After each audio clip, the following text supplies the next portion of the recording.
and turn that function. Great. All right, so good evening and welcome to tonight's program, Electrify Your Home. Thanks for being here. My name is Mike Wright. I'm an Ashland resident and homeowner and a volunteer with the Electrify Ashland Now team, which is part of the recently formed Ashland Climate Collaborative. I'm sitting in for Lori Kaplan, who founded the Ashland Climate Collaborative. I'll be moderating tonight's program. So I've muted everybody, so thank you. And we are recording this program, and we will share the link to watch this program after the fact. Early next week, it'll be uploaded to the YouTube channel of Southern Oregon Climate Action Now. Before we get started, I would like to acknowledge that this program, at least for those of us physically here in Southern Oregon, is being held in the ancestral lands of the Shasta, Takelma, and the Letgawa and other Native peoples. We're grateful to the elders and their people who cared for these lands. We acknowledge that Native people still live here, and we honor their sovereignty. We are thankful for these lands and the plants and animals that inhabit them and the water that flows through it. Tonight's program is the second of a three-part series on natural gas and home electrification hosted by the Ashland Climate Collaborative. The collaborative is a newly launched organization to serve as a hub for climate action across our community. The collaborative is being formed because climate action is not just for climate activists anymore. I guess I'm a good example of that. It's for everyone. The collaborative is launching a new campaign called Electrify Ashland Now.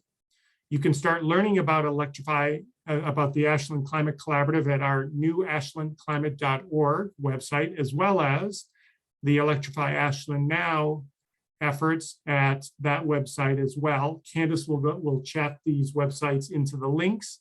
And at the end of our program, I will give you a quick tour of those websites. Last month, we hosted health impacts of gas appliances. Our next Zoom will be on Thursday, April 28th, and it'll be focused on the future of natural gas. I hope you'll join us for that important discussion. Briefly want to introduce Candace Turtle, who you've already heard from. She's an Ashland Climate Collaborative board member. She'll be monitoring the chat function and moderating the question and answer portion of the program. If you have a question, please type it into the chat at any time, and Candace will bring it forth at the appropriate time in the program, particularly as time allows. Before I introduce Brian, I just want to give a quick overview of how we'll spend the rest of our 90 minutes. So Brian, again, who I'll introduce in a second, he's our featured speaker. He'll take us somewhere between 7:45 to 8 o'clock with his prepared presentation and remarks. Then we'll turn it over to questions and answers till about 8:15, 8:20, and then I'll close this out in the remaining 5 or 10 minutes. So with that, I'd like to introduce Brian Stewart. Brian is the founder of Electrify Now. He has more than 35 years of experience in product design and manufacturing. Before retiring from Nike, he was vice president of sustainable innovation, where he led programs to reduce waste and cut carbon emissions. Brian co-founded Electrify Now to help educate homeowners on how to dramatically reduce household carbon emissions and help transition our energy systems to clean, renewable energy. And Brian has been such a great friend and supporter in our early efforts to launch the Electrify Ashland Now campaign, while also supporting other communities and campaigns in the state of Oregon. Again, Brian will take us to about 7:45, maybe as late as 8 o'clock, and then we'll transition to Q&A. And with that, please join me in welcoming Brian Stewart. Thank you, Brian. Thanks, Mike, and thank you everyone for being here tonight. I mean, you're showing your support for this organization is really important as they get going. I'm really excited to be helping Electrify Ashland Now because I really feel like it's groups like this that are going to make a huge difference in communities all over the country to help people just get a better understanding of what we can all do to take meaningful steps to create a future that our children and our grandchildren will enjoy. So just a little bit of background before we get started. You know, my wife and I started Electrify Now, as you heard, a few years ago. And the main reason that we did this, it wasn't like I was really looking for a second career. You know, I was retired from Nike about 4 years ago, but I have always been interested in what individuals can do to fight climate change. And I was really appalled at how lacking the information is available to most regular people about the important things that we can all do to help create a really sustainable future. And at the time when Perrin and I first started this, most of the discussion in the media and on the street, so to speak, was around recycling and plastics waste, and which are two really important issues, and you know they deserve our attention. But I think in a way I felt like that conversation was almost blocking us from talking about some things that are really, really important and probably life-threatening in a way that those other two issues, while they're important, you know, just won't solve the big problems. And so I felt like I kept asking people, why aren't you talking about energy? Why aren't you talking about energy? And it felt like the time wasn't just right. So we started Electrify Now to really help to educate people about these really important actions that you can take, and the good news that's embedded in this story. So we like to use these words, empowering everyone to create our clean energy future, which is really just, we're trying to capture the idea that all of us have a role to play in this, and that the things that we do really matter. And of course, policy is important. And you know, a lot of people will say, well, the government's got to figure it out, or corporations have to figure it out. And there's truth to that, but there's also truth to actions from people like you and I are going to make an extraordinary difference in how fast this transition happens. The transition is inevitable to clean energy because of economics, things that we'll talk about. But if it takes 40 years to happen, it'll be a much different situation than if it takes 20. So I like to start this presentation with just, the fact that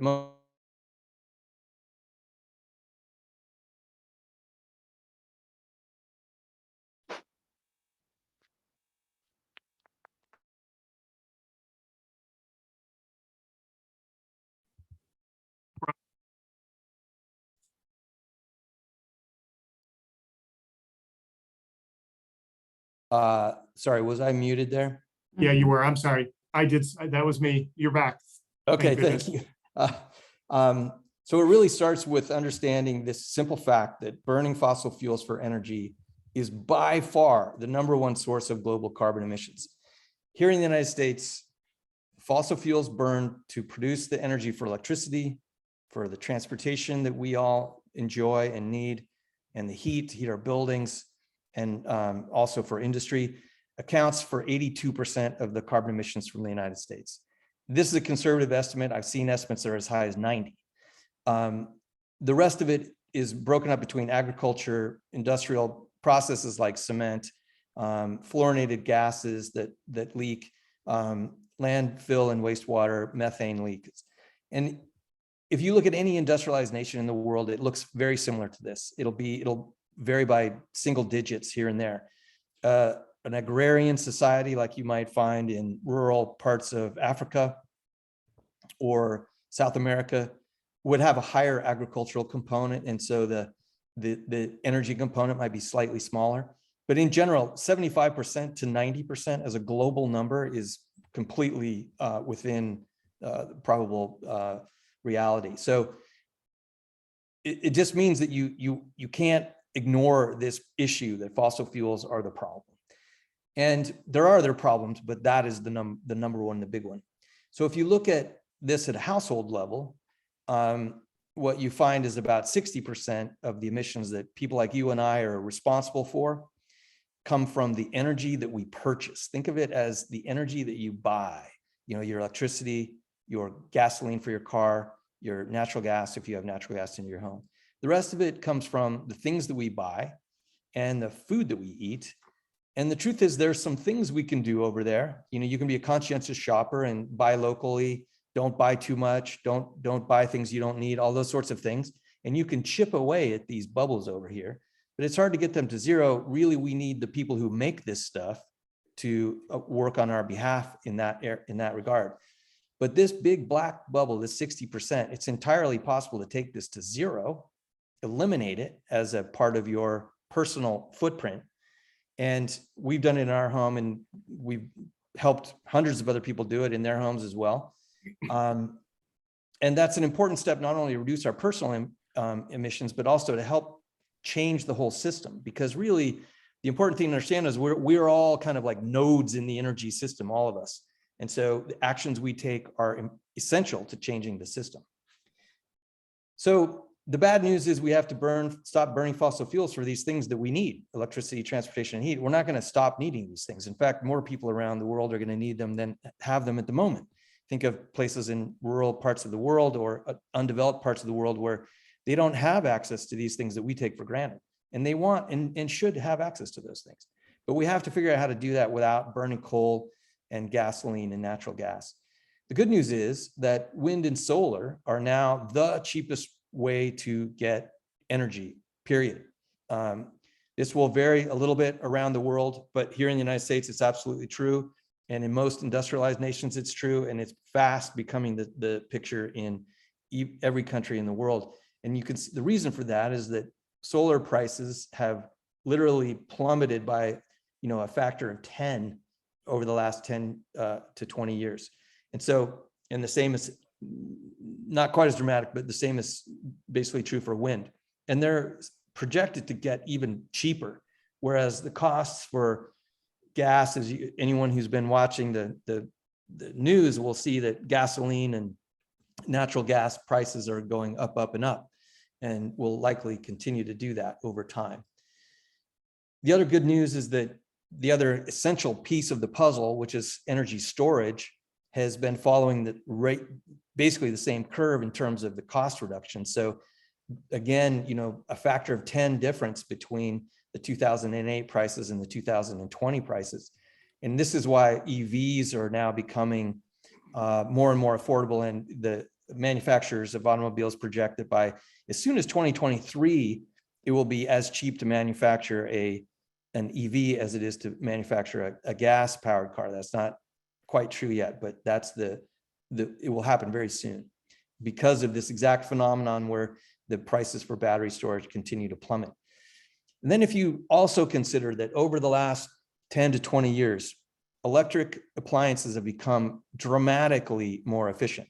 And the LED light bulb is a perfect example of this. It's over 10 times more energy efficient than an incandescent bulb, which means that it uses 10 times less energy than an incandescent bulb.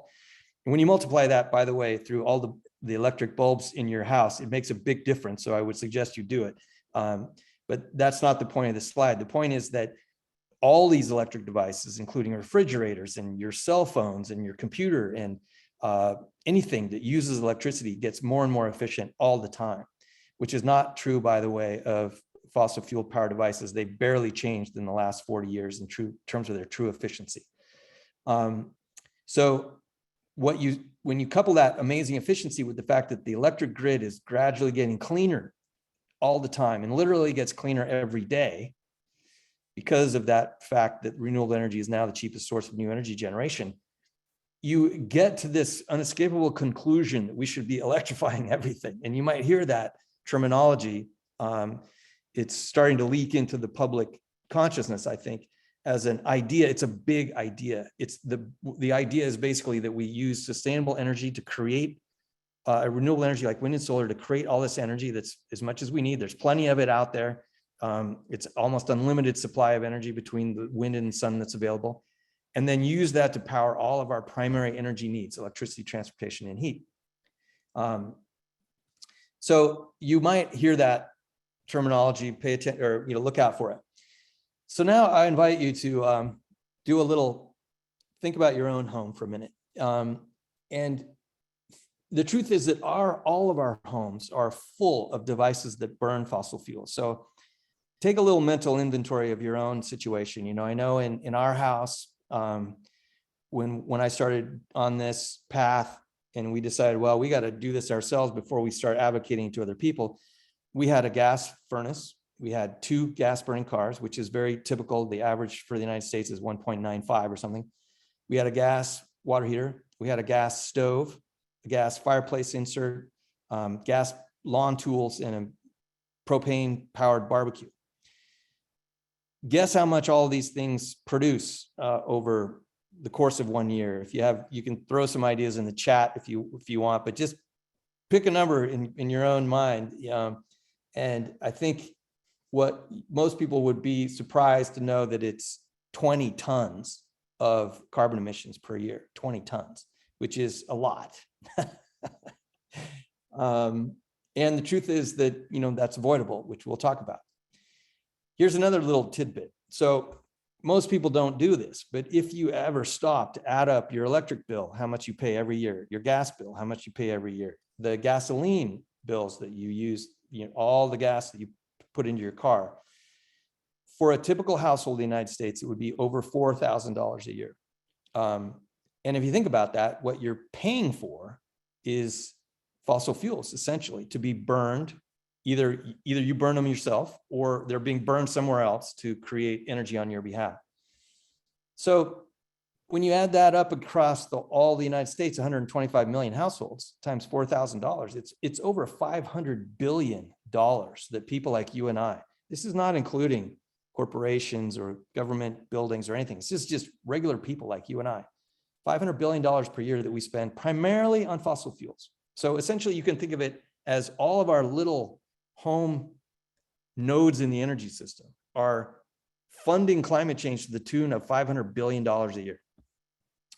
So the fun thing is to imagine, what if we, instead of spending that money on the problem, which has been unavoidable for a long time until very recently, what if instead of funding the problem like we continue to do with our energy bills, what if we spent that money to fund the solution instead?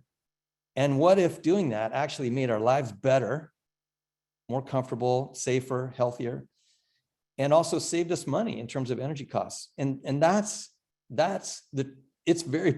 true. You can do that. And that's why it's easy to get excited about electrification as a kind of optimistic solution that all of us can participate in to help create the future that we want. And we try to make it as simple as possible at Electrify Now. And, a lot of the same information is going to be available to you on the Electrify Ashland Now website, but we try to break it down into these 4 steps, really 3 that are important in your own home, which is get clean electricity into your house, then electrify your home, and then electrify your transportation. But I also want to touch on the fact that we need to bring everyone along on this journey with us, because there's some people who are it's going to be tough for them to follow this transition. But let's start with the electric supply piece. And, if you look at macro for the United States, it's about 25% of our countrywide emissions are for generating electricity. It's for burning coal and natural gas to do that. So here in Oregon, the average for an average Oregon household is about 3 to 5 tons of carbon emissions per year to generate the electricity that we use. But it's very different, obviously, from utility to utility. So just to give you an idea about that, because the sources of energy generation are so varied from these, greenhouse gas intensive sources like coal and gas to virtually carbon-free sources like wind, solar, and hydro, that depending on the utility you're in, that picture can look really different. So if you're a Pacific Power subscriber, it's more than 3 to 5. It's something like 5 to 7 for a typical home. Portland General Electric is right around the state average, 3 to 5. Eugene, if you have some friends who are in Eugene, it would be more like 0.4 to 0.6, so 1/10 of the emissions, from the state average. And in Ashland, you guys are even lower than that. So this is really good news for you in Ashland. And you will see as we go through this that it means that the benefits from electrification, because your electricity is so clean already, are immense and even more impactful than it would be for other people. But it's also important just to remember that, the whole state of Oregon is on a path towards 100% clean energy. And we will, by state law, we will have 100% clean energy by 2040, and will be 80% clean energy by 2030, if I remember correctly. But the truth is that all of us can have access to 100% clean energy right now. Like I said, in Ashland, this is less important because you guys, your electricity is so clean, but just to give you the full picture here, for your friends who are in Pacific Power territory, for example, you should be advising them to sign up for the Green Power Plan from Pacific Power. They have one. There's rooftop solar for which you might consider for your home. If you have a home that's got good south-facing exposure and not too many trees, it can be a really good investment for your home where you will recoup the investment over time. There are community solar programs that are available in many parts of the state. And I know I'm sure there's some programs that are being considered in your area that are a huge benefit, because basically you're subscribing to clean solar energy that's coming from a small solar farm just down the road from you, and your subscription helps pay for it. It helps build it. The advantage to all these solutions, sorry, I went too far there, is that all of these things give you the benefit of 100% clean energy, but beyond that, you're also helping to create new energy generation, which is the essential problem of our time. Is like, how fast can we build all this new clean energy generation that has to happen? So when you put solar on your roof, you're going to lower your utility bills, you're going to lower your carbon footprint, but you're also creating a new piece of the energy system, which is going to help transition our whole system to clean renewables. So it has impact beyond just your own bills and your own footprint. All right, so that's the clean energy piece. And the good news is you guys have it already without doing anything, but I would encourage you to consider rooftop solar if that makes sense. And if you've got community solar going on in your community, help support it if you can. This next piece is probably the main part of the presentation, which is around electrifying your home. And like we said, we all have all these devices in our home. We've grown up with this idea that many of us have just been hearing since we were young kids that, methane is clean, the clean blue flame. They call it natural gas just to deceive you so that there's nothing natural about it, but it's methane, but it's not the clean fuel that's advertised. And burning natural gas, or methane, as we like to call it, fossil gas, it comes from all sorts of names, but it produces another 25% of our carbon emissions in the United States. And I think actually this number is low. And the reason for that is because there's more and more information all the time about the extent of leakage in the natural gas system. And if you think about this for a minute, and you think about, extracting this stuff from the ground, putting it in a pipe, shipping it vast distances to other places, refining it, putting it in another pipe, shipping it vast distances to go to your house, and then it goes through all the pipes in your house, there's going to be leaks. I mean, that's just the reality. And the truth is that the level of leakage that's happening in the United States is so significant and underreported until the recent evidence is coming to light, that the scientists estimate that natural gas is really not any cleaner than coal in terms of its total global warming impact. So I think that this number 25 is going to go up because the science around leakage is getting more clear. But what this means for us on a household level, I think, and part of the reason why this is so important is that I think most of us have a pretty good idea that our cars create carbon emissions. We've been hearing it for a long time, for one thing. And to some degree, you have a personal experience with that. You go to the gas station, you pump this toxic stuff in, you smell it, you get it on your hands, you got to wash your hands. So you have a sense of the fuel that's going into your car. And then when you turn your car on, you also have a sense of the pollution that's coming out of the back end. And so it's not, then if I tell you that it creates 4 to 8 tons, you go, okay, but okay. But what if I told you your house, which is essentially doing the same thing, but the pipe is underground, so you don't see it. So you're never interacting with the fuel. The flame is somewhere, for the most part, you don't see. The exhaust goes up in a chimney, so you don't see the exhaust or smell it, but it produces almost twice the carbon emissions per year that your car does. It's just that you can't see it, can't smell it, etc. So that's why most people will be shocked to learn that their furnace produces about the same as a car, and your water heater about half that. So these are the two big culprits. Yes, your stove will produce carbon emissions, your fireplace insert, but these are the things that really move the needle in terms of carbon production. A lot of people have trouble understanding what a ton of carbon emissions is, including myself. It's hard to get your brain around what that really means. But let me give you a little example. Imagine you and I were walking down the street and we came across this pile of plastics waste in the street that had 100 plastic bottles, 100 shopping bags, 100 spoons and 100 forks, 100 of those terrible plastic takeout containers that we all hate, 100 plastic yogurt cups, and then 1,000 plastic straws sprinkled into this pile. You know, it'd be up to your knees, this pile. And you'd probably be shocked to know that that creates about 23 pounds of carbon emissions to create that plastics debris. But just take a guess at how much one day of heating your home with natural gas creates. Any thoughts, any ideas? I think you'll be even more horrified to know that it's twice that, almost twice that, 43 pounds for one day of heating your home and your water. So here's a way that hopefully this is one of these things that once you see, you can't forget, but imagine you're taking a bath in your home and you're heating your water with natural gas. The energy it took, the emissions from heating that water to fill your bathtub is about the same emissions that would be made by creating all the plastics waste that would take to fill your tub with plastics garbage. So every time you fill your hot water, your bathtub, just imagine all that plastics waste. If it helps you to visualize the carbon impact from our daily living, which is otherwise impossible to see.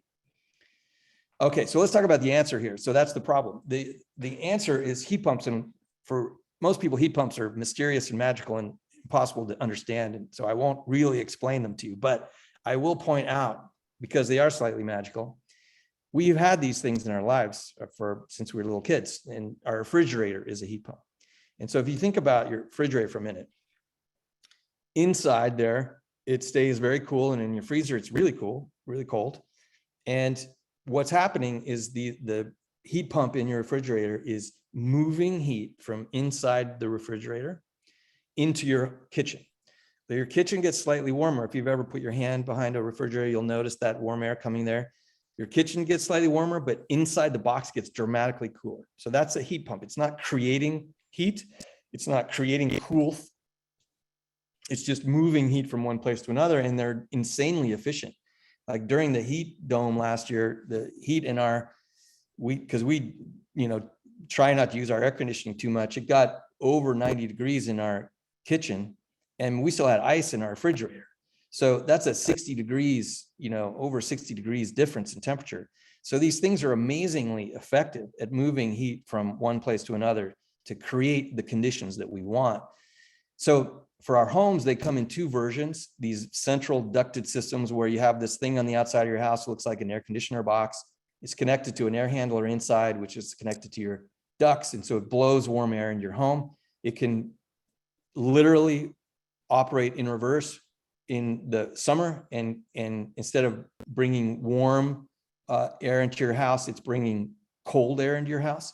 So that's the central ducted system. There's a version of the same thing where you have an outdoor unit and what's called a mini split or a ducted ductless system that's mounted usually on the wall that does the same thing. This will blow the hot air or the warm air into your home. And these are two of the basic versions of heat pumps that you see, and sometimes you combine these things. These are great in homes that have electric baseboard heating, for example, and you can put one of these on one or two of your the rooms you use the most, and basically cut your use of the electric baseboard heating way down. Or maybe you've got a wood stove for heating. These things are great for that. But for a lot of homes that already have ducting, this is the way you want to go, where you're basically taking advantage of the ducts you already have and using a heat pump centrally. These things are insanely efficient. Like I mentioned, they work everywhere in the United States.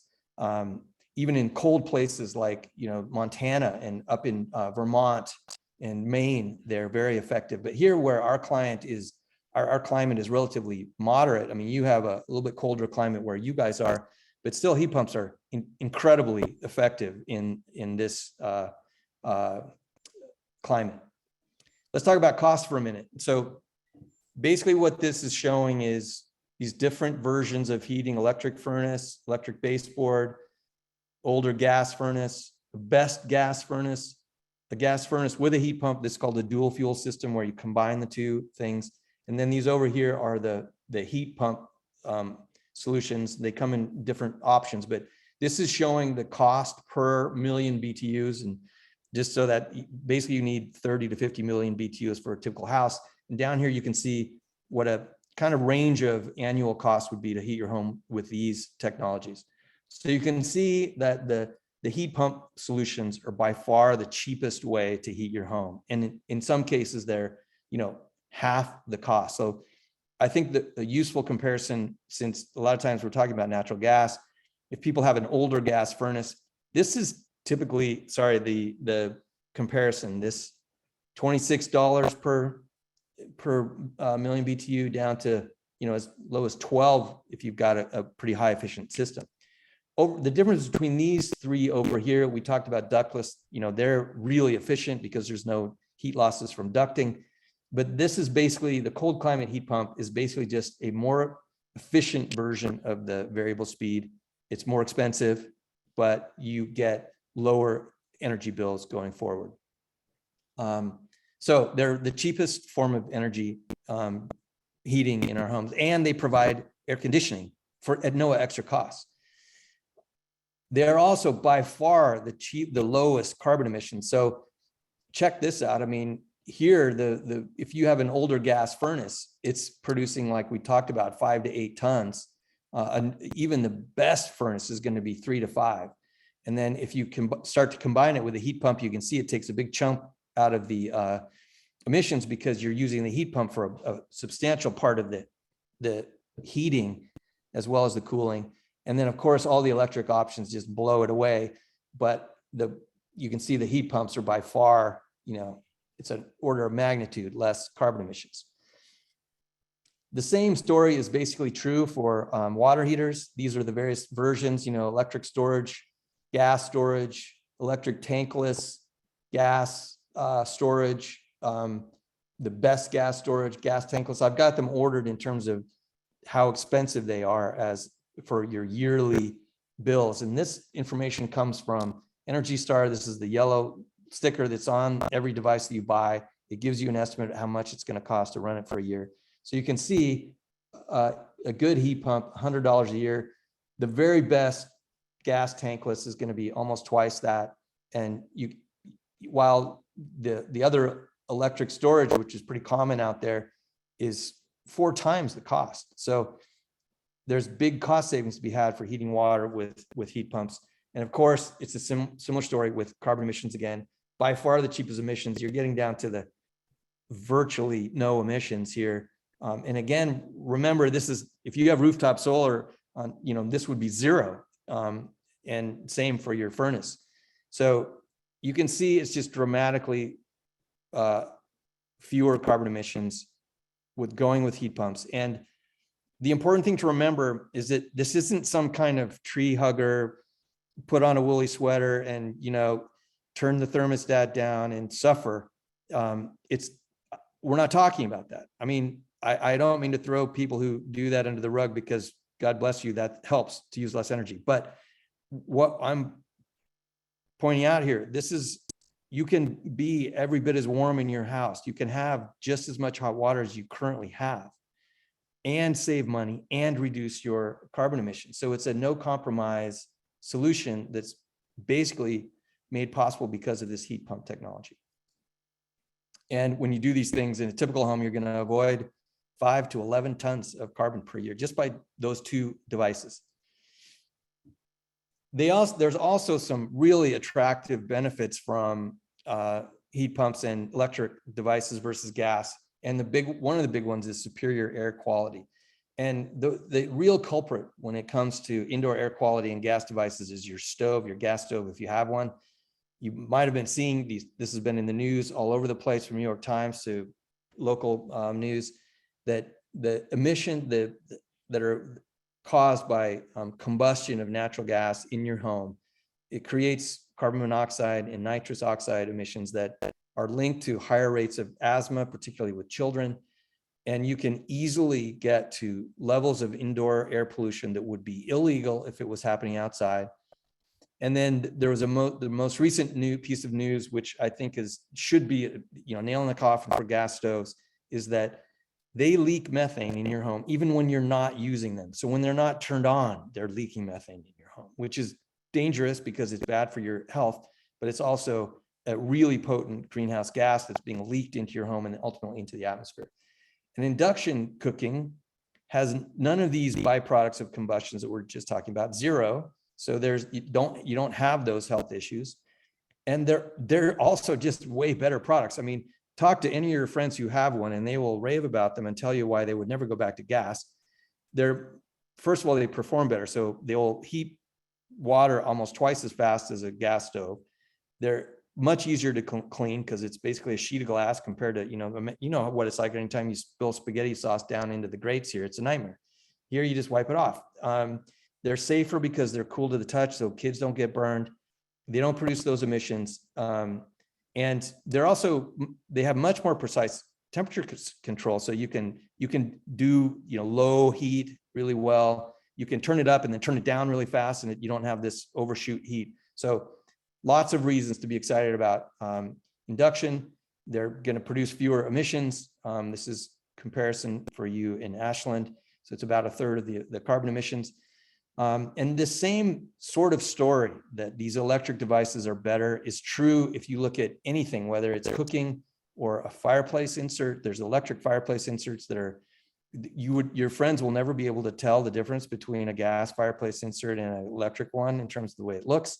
It has the advantage that you can adjust the temperature and it won't overheat your home, but still give you heat when you want it. You can have electric barbecues that don't produce all those really carcinogenic byproducts of overcooking your food.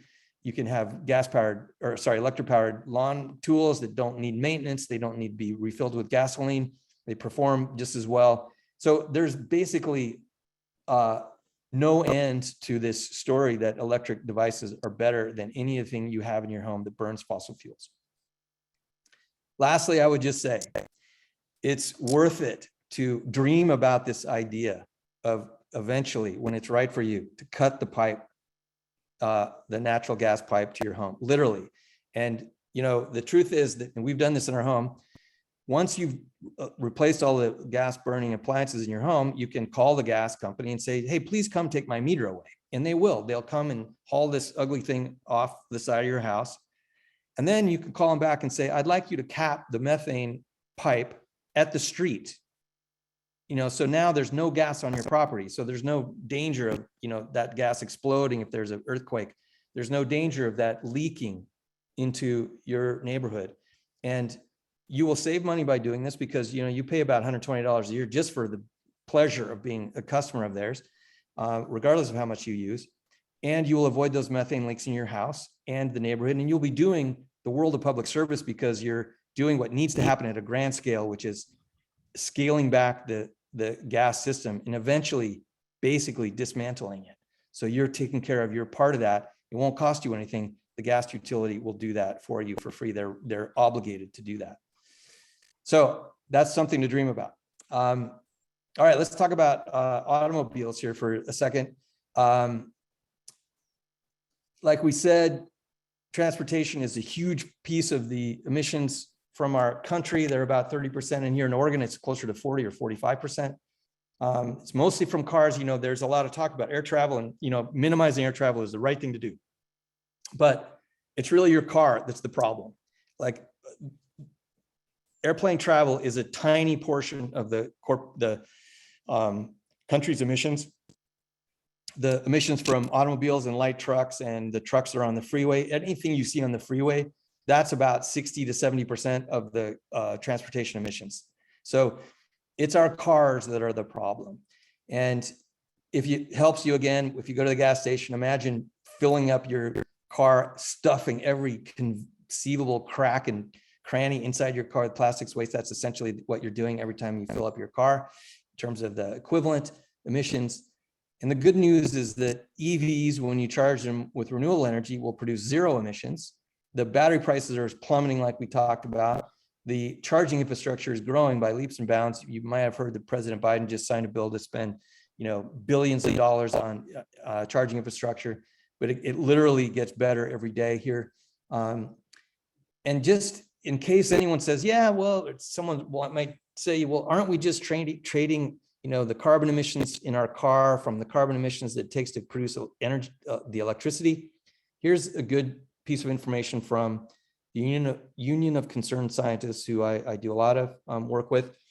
They estimate that in the United States, you would have to be, on average, you would have to be getting more than 88 miles per gallon to have a car that's cleaner than an EV. Here in the Northwest, where we have cleaner energy than that, you would have to get 102 miles per gallon. But in Ashland, you would have to be getting well over 800, is probably closer to 1,000 miles per gallon in order to have a gas car that was equivalent in terms of emissions than an EV, because your electricity is so clean. So, last I heard, at least, there was no car that could get anywhere near 88 miles per gallon, let alone 800. So it just won't happen. So the other thing to get excited about with EVs, and I love this comparison because this is the Hyundai Kona, and they make, if you're familiar with this, they make this gas car, cute little SUV, gets pretty decent mileage. So for $10 of gas, this is at $4.50 of gas for a gallon, by the way. It's up higher than that now, I see, but you can go about 74 miles. The same exact car, the EV version of that same exact car, for $10 of electricity, you can go 300 miles. So 4 times the distance for the same price. And this is why the trucking industry is interested in this. This is why the automobile industry knows that this fact alone is what is going to change our fleet to electric eventually. But again, eventually is not good enough. We have to be doing it really quickly. And this is where your actions can come into play. And another good thing about being able to compare these two versions of the same car, you see that their EVs are actually a lot cheaper than you might think. The sticker shock can be a little bit hard because you see that it's almost $15,000 more currently for the Kona EV than for the Kona. But when you go through all the federal and state rebates that are available, that takes about 10 grand off the cost. And then if you consider the just radically lower costs of operation, check this out, $2,000 for fuel over 5 years versus 9,000, which is, it's probably closer to 10 with the way gas prices are going, and virtually no maintenance. The maintenance for these things, we've had them for 6 years. I can tell you, this is what we've done: windshield wiper fluid, windshield wipers. And we haven't had them long enough to replace tires, but that would be the other thing: tires, windshield wiper fluid, and windshield wipers. That's the maintenance. There's no tune-ups or anything. So you can see then in this comparison of 5 years, it's actually cheaper to own an EV than own a gas burning car. So what about the batteries? A lot of people wonder about this. This is a great question. This is another piece of research from the Union of Concerned Scientists, where they said, all right, let's compare 2 cars that are similar. A gasoline full-size car, it takes roughly 9 tons of emissions to make that thing in the first place. Over its 15-year life, it's going to produce about 94 additional tons from the gasoline that you burn to create total of over 100 tons. The EV takes more energy to produce because of the battery. So the production emissions are higher, but the use emissions are almost none in your case, because your electricity is so clean. Over the 15 years, you're going to produce another 1.5 tons. So 16.5 compared to 103. This is what it looks like, even with the batteries taken into consideration. And of course, if once we get to clean renewable energy, or if you have solar panels on your home, because the other little known fact about EVs is 99% of the time you're charging them at home for most people. And so the energy you have in your house is what you end up using, which is one of the great things. That's why you never go to a gas station. You rarely go to a charging station because you're just plugging it in at home. But anyway, with renewables, it's 15 tons. So you can see it's dramatically less, 1/6. The other question I get a lot is, yeah, but shouldn't I hold on to my gas burning car as long as possible? Just run it into the grave. And, this is a mindset that we have from our growing up, where we knew the best thing we could do was use less of things, hold on to things longer, and it's usually a good idea. But anything that burns fossil fuels, that mental model doesn't work. And the reason is because it will use as much energy to make in 1 year of operating it. As a rule of thumb, it'll produce as much emissions in 1 year of operations as it took to make it in the first place. So in general, it means that you should be replacing your gas car as soon as you can. And you should be trying to think about getting yourself in a situation where you're using your gas dollars and your maintenance money. That $3,000 that a typical home will spend, at least it can be way more than that when you consider maintenance. Instead of spending that on the problem, spending on the solution. And it's people like us who are really critical for accelerating this adoption of EVs. And just to give you a little visual on what that looks like, see if this works for you. So this is kind of like a diagram of all the cars in the United States. Okay, so they're being manufactured on one end, and they get put into the fleet, which is, you can think of as almost like a pipe, right? And so the new cars come in here, and after 15 years, they drop out, they get recycled, and they're no longer in use. So right now, there's only a small portion of these that are electric vehicles. It's like around 2% on the road at the moment. It's higher than that in terms of sales, but if you look at what out there, it's about 2% on the road. So let's say this is you with a car that's, a few years old, and you're contemplating what to do. You can either drive this thing till it's dead, or you can choose to sell it, let someone else drive it, and purchase an EV. And look at what's happened. By getting rid of this and buying a clean EV, you've made the fleet cleaner. And this is the only place where we have any control over the fleet, is here at the front end, what goes into the fleet. So by selling your car and getting an EV, you're cleaning up the fleet. And if a lot of us do that, the front end of the pipe starts to get clean, which means that the back end will eventually get clean. And importantly, it also sends a signal to the manufacturers that, hey, we need to make more of these, people want them. And it will make all your neighbors notice, well, wow, my friend's got an EV, maybe I should think about getting one too. So your actions are really significant right now in terms of creating this momentum for EVs that has to happen really fast. So hopefully that helps. Just give a little visual on why you shouldn't hang on to your car as long as possible. It's a financial decision. As soon as you're able to, you should be thinking about doing this. And that's true for all these things we've talked about. I shouldn't gloss over that, because these things aren't cheap necessarily, like they cost money, but all of these things that we have, they break eventually too. So we should be thinking about making a plan for replacing them as soon as possible. With EVs, the other thing that's amazing about them is that they're just so much more fun to drive. If anyone's driven one, you would never go back. And the availability of choices is getting better and better literally all the time. So last thing I wanted to talk about here real quickly is this idea of electrifying everyone, because we've covered the things that you can really do yourself in terms of your own home. But it's important to understand that, a lot of us will be able to buy a new car. We'll be able to replace our furnace when it breaks. We might even contemplate replacing it before it breaks. There are many people who are going to struggle with those adjustments to their homes. And these people who have those difficulties with even paying their energy bill, for example, let alone thinking about doing these things we're talking about, also are likely to be living near highways and chemical plants and refineries or construction sites in agriculture. And so they're being exposed to the downsides of fossil fuels way more than those of us who are more privileged are. So they have higher problems with health because of these exact things we've been talking about, as well as paying a much higher percentage of their pay on energy.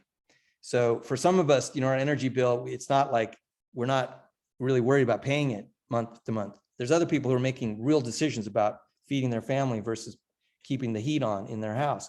So we need to have ways to help these people to come along with us. A lot of that is policy, but one of the things that, if you're interested, you can help personally with donations. We have this program we've set up called Electrify Everyone, where we replace gas water heaters for low-income homes in Portland. We do this for free, so they get a free a free heat pump water heater take their gas water heater out. It saves them hundreds of dollars a year in terms of their electric bills, their utility bills, and it avoids about 25 tons of CO2 per year. And we put in 50 of these so far. And if you're interested, it's one way all of us can help our communities to, come along on this transition with us.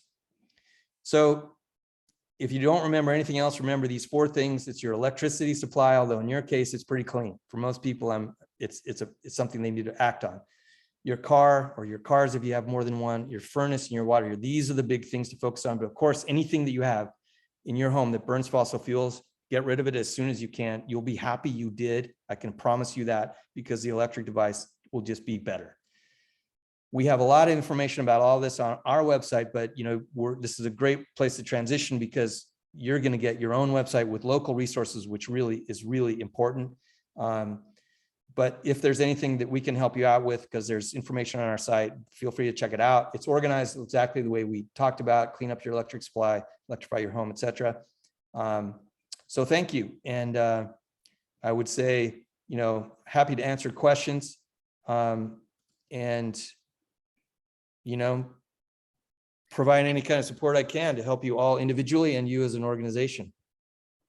Thank you so much, Brian. That was a wonderful presentation. And it's not just me saying that. The reviews are coming in through the chat, and people are really enjoying this and appreciating the information. So thank you, although I am never going to be able to take a bath in quite as relaxed as I once was. Sorry to ruin your bath for you. Yeah. So there's an interesting question on heat pump water heater. And I will say that one of the messages that we like to push out through the Ashland Climate Collaborative is plan for your water heater going out, because it is a little tricky to install a new efficient one. And you don't want to be without hot water. Nobody wants that. So the specific question was, can a heat pump water heater be installed in a garage? That's a great question. And the short answer is yes, but let me give you a longer answer, because you opened up a really good topic there. First of all, I always want to comment on this doing it before it breaks thing. This is critical thing to absorb from tonight, in which I should have hit harder, but I'm glad you asked that, because these things are going, particularly if you're moving from gas to electric. The worst time to do this is when your gas device breaks, because if your gas water heater breaks and you go, oh my gosh, I want to put a heat pump water heater in instead, it could take you a couple of weeks to get that installed. And in worst case scenario, because of supply chain issues and stuff, it might take longer than that, which would be a disaster. You would have no hot water in your home for a month, let's say. So the best thing to do is, if you've got a device, what I like to say to people is, if you have a gas water heater that's over 5 years old, it's worth starting to think about replacing it. Most gas water heaters are going to go 8 to 10 years. Some will go even longer than that, but 8 years, you're starting to push it. 10 years, you're really pushing it. So I would say, think about the devices you have. And this is the same is true of your furnace, by the way. Think about the devices you have. The older ones you have in your home are good ones to think about replacing first, and do it before they break. Okay, your specific question was around garages. Garages are the perfect place for heat pump water heaters. And this is why, because the way they work, remember that refrigerator story we were telling you about, where your kitchen gets slightly warmer and your fridge gets colder. Well, the opposite is happening with a heat pump water heater. The room that the heat pump water heater in is going to get a little bit colder in order to heat the water in the tank. So for example, we have ours in our basement, which is another really good place for these. It's an unfinished basement, so we don't live down there. It's like our laundry room, storage, and that kind of thing. So our water heater's down there. The basement gets a few degrees colder. It's already colder because it's underground. So maybe it was 58 degrees or 56 degrees, and now it's 55 degrees or something. So it's a little bit colder. There's a benefit though, that it's less humid down there, because these things will dehumidify the space. We have less issues with mold and mildew in our basement, which is nice. But so garage is great because you don't really care so much about your garage getting cooler. A basement, an unfinished basement, is great. A utility room that's relatively large is great. You don't want to put these in small utility closets that are right off your kitchen, for example, or if you do, you're probably going to want to duct it to the outside, which is possible. It's a little bit more expensive to do that, but it's possible. The ideal situation are garages and basements. Thank you so much. Annette Mills has a follow-up question. She says, we can't get a heat pump water heater because there's not sufficient space around the area. That's where you were just talking about. There is a circulation requirement. And she asks, do you know if there is any technology coming around that will reduce the space requirement on these heat pump water heaters? There's two things. One is, like I said, it is possible to duct them to the outside. So I know a lot of people who have done this. It's not exorbitant. You know, think about your clothes dryer, for example, which has that pipe to the outside. It's a similar sort of thing. But what you would be doing in most cases is you would have one hose coming into the hot water heater from outside and one different hose going outside. So it's a little more cumbersome and complex, but that is one thing that can be done depending on where your room is.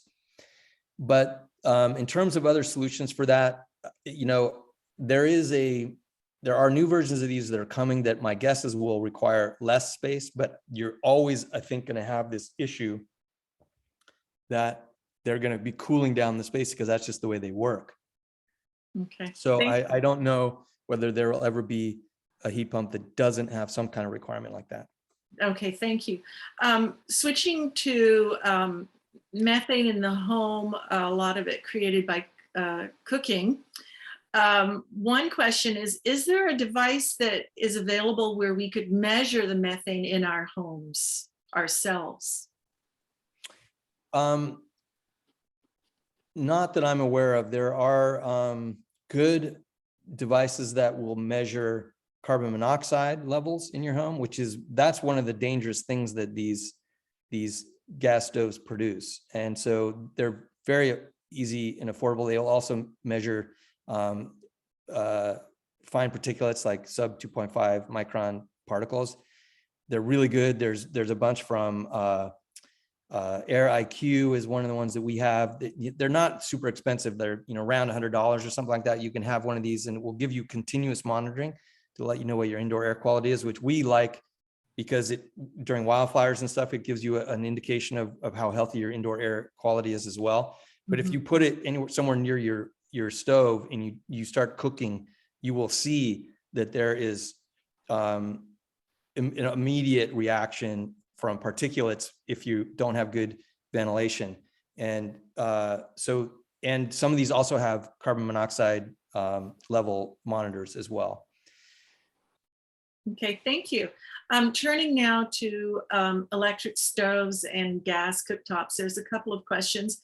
One is an electric stove as good as an induction? I think by good, the writer means in terms of emissions and air quality improvement.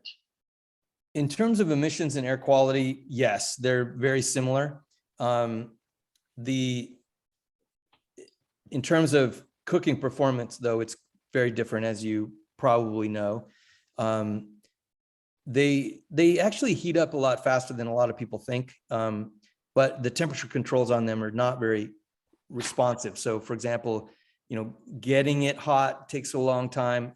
The surface, and then cooling it down takes a long time. So it's harder to control the temperature. So I think most people who like to cook will tell you that they hate cooking on electric stoves.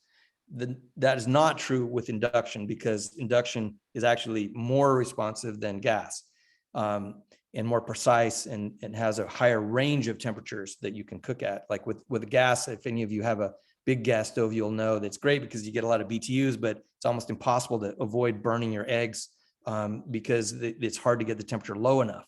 So induction is by far superior for cooking performance, very similar in terms of the emissions. The one other thing I would say, though, regarding ventilation and cooking, it's important to distinguish between the byproducts of combustion. So when you are burning your gas on your stove, it's creating carbon monoxide and nitrous oxide emissions right there in your house. And hopefully your ventilation system is pulling them out, but you have to have a really good ventilation system for that to happen. The little ones that are typically in those little hoods over your stove, a lot of them blow the air right back in your house anyway. And the other ones have a really small pipe that do virtually nothing. So you have to have almost like a, think of it as a professional chef's level of ventilation in order to get rid of all that stuff. But it's also important to remember that the other source of dangerous byproducts from cooking come from high heat, regardless of the source. So, you know, with an induction stove, you won't get those carbon monoxide things and nitrous oxides, which are dangerous for asthma, et cetera. But if you're cooking really hot, like if you're searing a steak or something like that, you will get all these 2.5, this fine particulate stuff that air monitor that I mentioned will pick that up immediately too. So you need ventilation with an induction stove too, because you need to get rid of that stuff.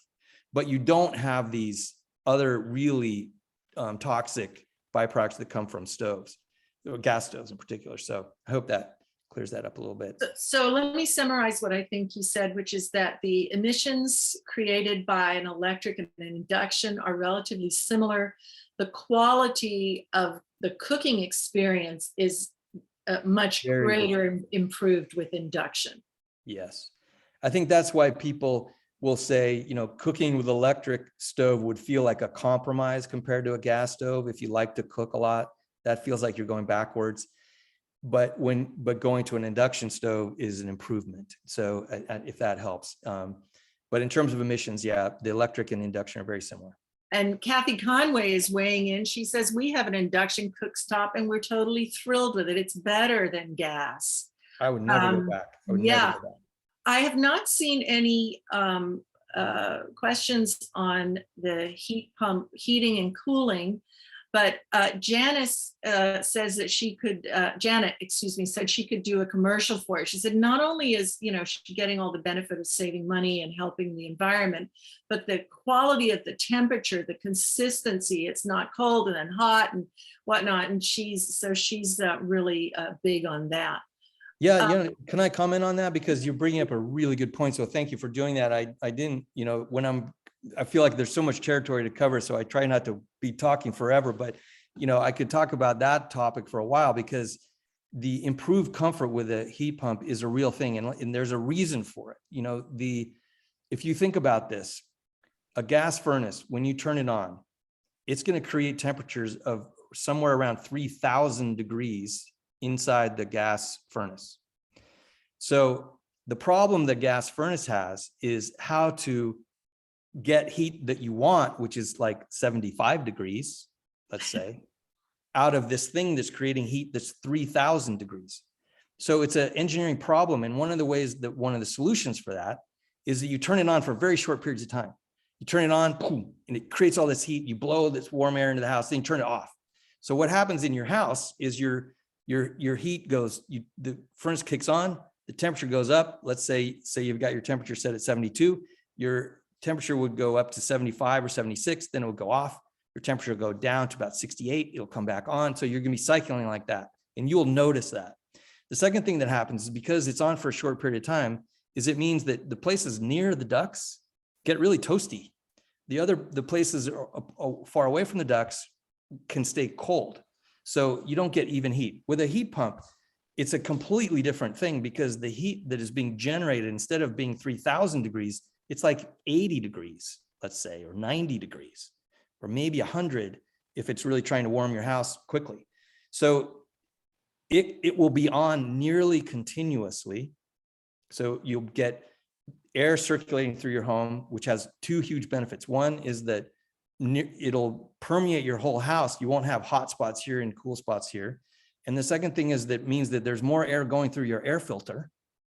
So you're circulating more air through your filter. And I would advise you, if you get a heat pump, absolutely demand that they put a 4-inch filter on there, not those little 1-inch filters. Those don't do very much at all. They're not worthless, but they're close. A 4-inch filter, a 4-inch thick filter is going to reduce so much of the particulates from smoke, from it. You'll notice it in the wildfire season for sure. Pollen, dust. And so basically the air in your home will be a lot cleaner, noticeably cleaner than in a gas furnace home. So those qualitative things are real. Wonderful. So this is a question that leads on about wildfire smoke, which is, can ductless heat pumps filter out wildfire smoke from outside or inside air? The answer is yes, but I put an asterisk by that because it really can depend. Like what we've noticed in our house is that, well, all right, let's go back to this air monitor thing. My wife and I are air monitor geeks. And if you're interested in air quality, I would highly suggest you check out purpleair.com.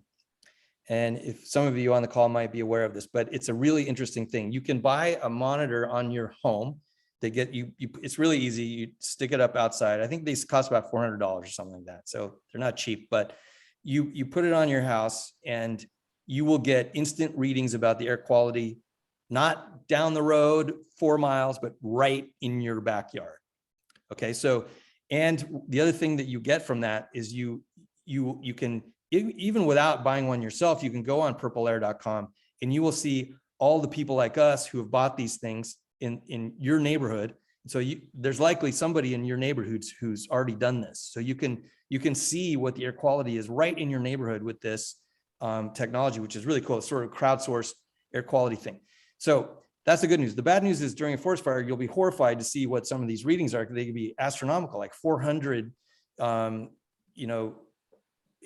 which is off the charts. Like you should not go outside. And when it's that high, it's going to be hard for just a 4-inch filter to keep up with that. So that's where it's good to have some of these additional air purifiers. I think someone put a note in the chat about that. Blue Air is a good source of those, but there's a lot of people who make good ones. And they're relatively cheap. You're talking about a couple $100 and you can get one of these things. Well, here, let me show you. I've got one right here in the corner of this room.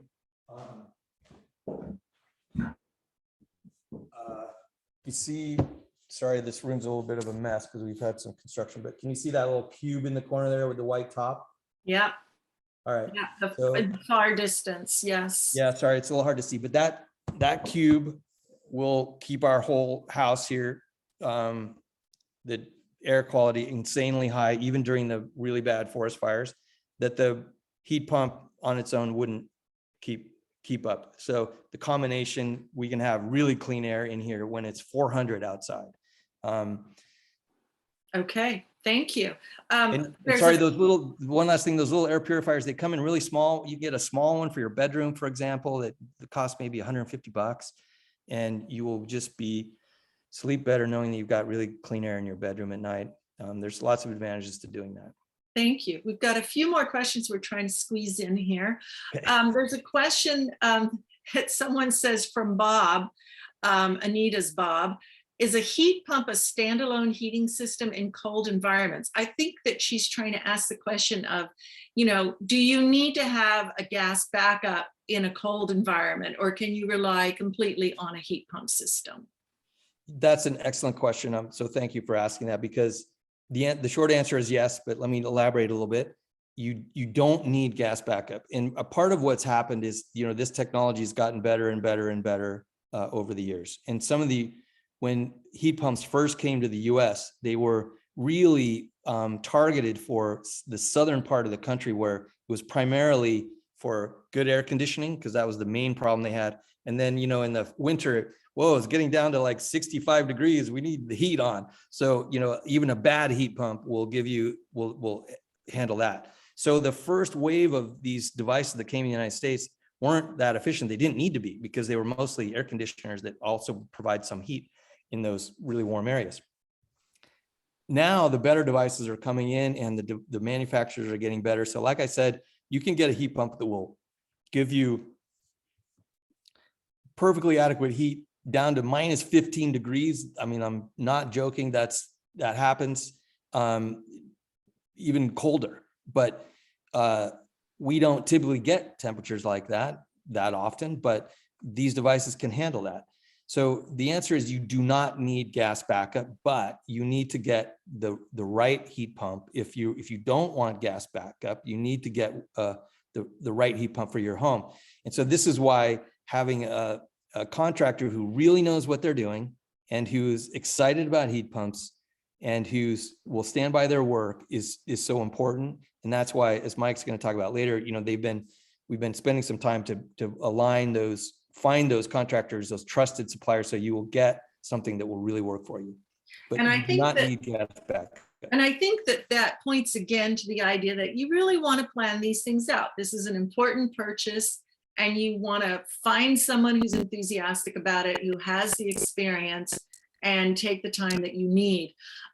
Another question on the heat pump water heaters.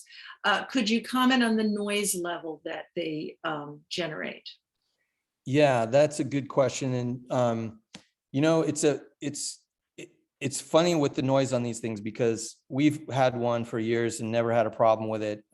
Most of the people I know have never experienced a problem with them, but I have heard that some people have. And so, and if you go online, for example, you will see that it's not uncommon to see that that's a complaint that people have. So what I would say is, if it's in your garage, it's not going to be an issue. If it's in a basement that's you're not living in, probably won't be an issue. If it's somewhere near one of your living spaces, it might be a problem, but it might not be, because literally it almost feels like I don't know whether it's just device to device, they're different.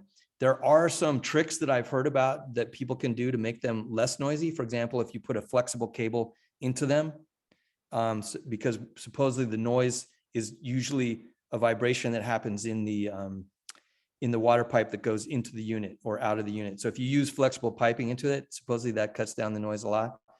But I have trouble answering that question, because I have heard complaints. I have not experienced them myself. And so, I think it's highly variable from what I see. The manufacturers are very aware of this because they've been getting a lot of feedback on it. So I'm expecting they're just going to that's going to be a non-issue soon. But right now, I wouldn't want to promise someone that you're not going to hear it. But we just got a new refrigerator, and it's very noisy. So, and it's right in your kitchen. So I can tell you that my water heater is nowhere near as noisy as my refrigerator is.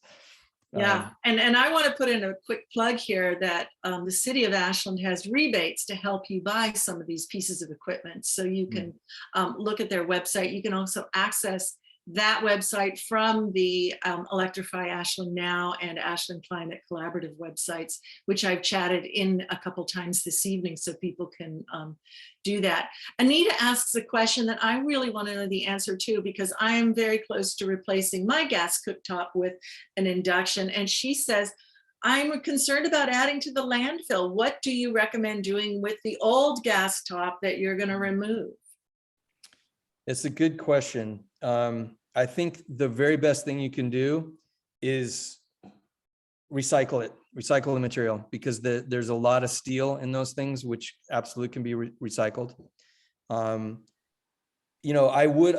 Years ago, I would have said, donate it to, Habitat for Humanity or something like that. But I think that's actually a really bad thing to do now, because basically doesn't make sense for us to be giving low income homes gas devices that are going to be insanely expensive for them to operate, because gas prices continue to go up, and make their homes unsafe. That's almost like counterproductive. So I used to say donate them. Now I just say make sure that it's recycled. So you can, work. Oftentimes when you buy a new device, they'll come take your old one away. You just have to find out what they're gonna do with it. But recycling it is the best thing. Yeah, recycled steel is really important. Yeah, work with someone who's ethical about recycling. Again, planning, making sure that you reach the right person. There's a question. Sorry, it might be a good question for the city too. You might ask the city whether they have a recycling recommendations on that. I don't know about Ashland, but you might ask them. Okay, thank you. There was also a question about solar water heating. Where does that fit in your scheme of helping the world and yet having a nice hot shower? Yeah, I'm a fan of solar hot water, but I think what's happened is as heat pump technology has come along for hot water heating, solar water heating is kind of, I don't know, it's become less important as a tool. And I don't know a lot about it. From what I understand, it can be more expensive than heat pump water heaters. So I don't think there's a reason not to do it. I think those things are great, but it seems like the world is moving towards heat pump water heaters as the sort of off the shelf plug and play solution for hot water, and solar hot water heaters are a little bit more kind of bespoke solution still, and probably will be that way for the immediate future. Okay. I think we've reached the end of our questions.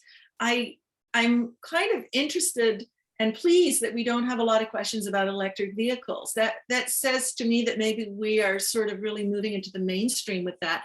I noticed on my last trip down I-5 all the way to LA that there were new charging stations at almost all the rest stops that I visited. There is a wonderful organization, Southern Oregon Electric Vehicle Association, SOHEVA, which has online webinars and tons of information for anybody who's dipping their toe into that water.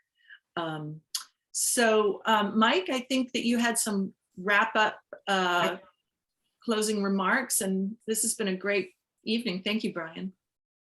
Thanks, Candace. My Thanks, pleasure. Brian. So please join Candace and me in thanking Brian for being with us tonight, as well as for all of his leadership in electrifying homes throughout the states. Thank you so much, Brian. We'll send you a link to this recording early next week. You'll also receive emails about our April 28th program, which again is focusing on the future of natural gas. Before closing us out, I'd very quickly like to share my screen. And you've heard about a couple of websites that we've talked about tonight. The first one is Ashland Climate Collaborative. So this is the umbrella organization that Lori Kaplan has started. Candace is a board member of. And on this site, if you scroll down, you can see there's a link to the Electrify Ashland Now website. And I'm going to take us there now. And what I want to do is show you very quickly just some resources here. So Electrify Ashland Now website, local resources. And I just want to give you a quick virtual tour. The first one is on these resources we're calling Economics and More. You'll see some of the slides that were in Brian's presentation here. So these should look somewhat familiar. They may look a little bit slightly different colors, but the data is the same. And so thank you, Brian, for that. The other thing I wanted to note is there's this great little flyer, and we basically copied much of what Brian did for Electrify Now's work up in Northwest.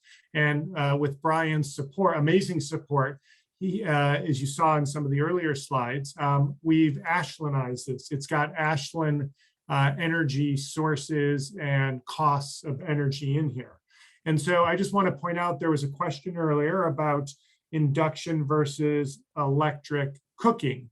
And so the nice thing about this flyer is you can look at, well, what are some of the primary types of induction cooking? What are my choices, and what are some of the merits of those that I might consider? So induction cooking is in there. There's a brief narrative around fireplace inserts, clothes dryers. I think there was a question in the chat room we did not get to.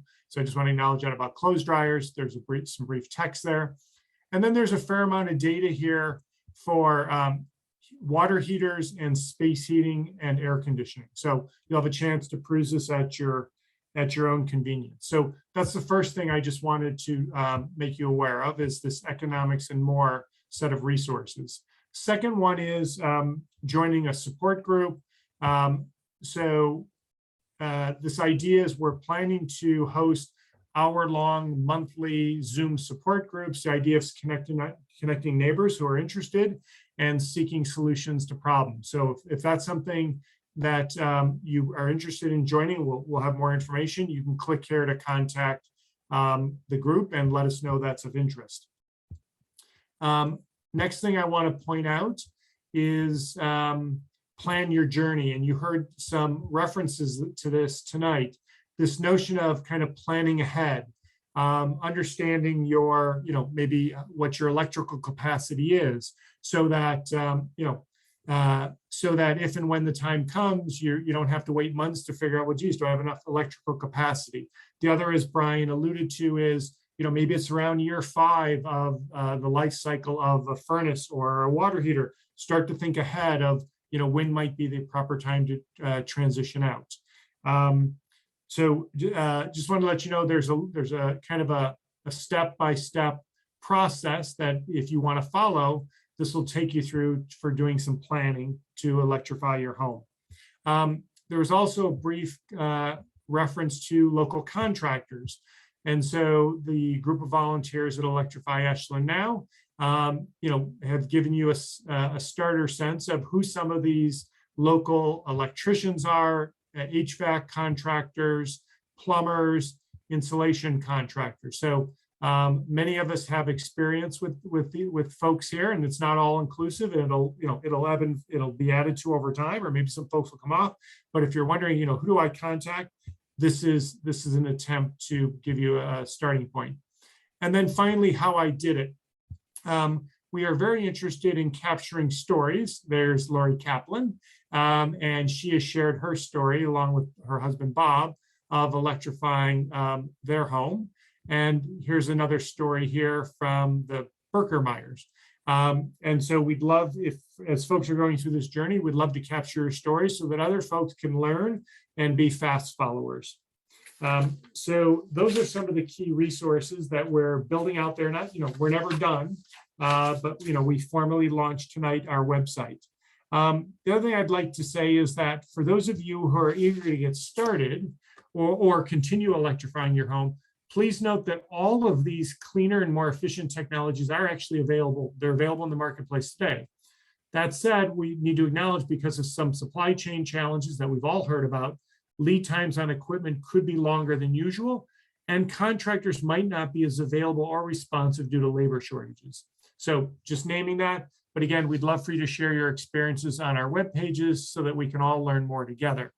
So with that, I'd like to say thank you for your interest in tonight's program and commitment to electrifying our residences to dramatically reduce our community's climate footprint.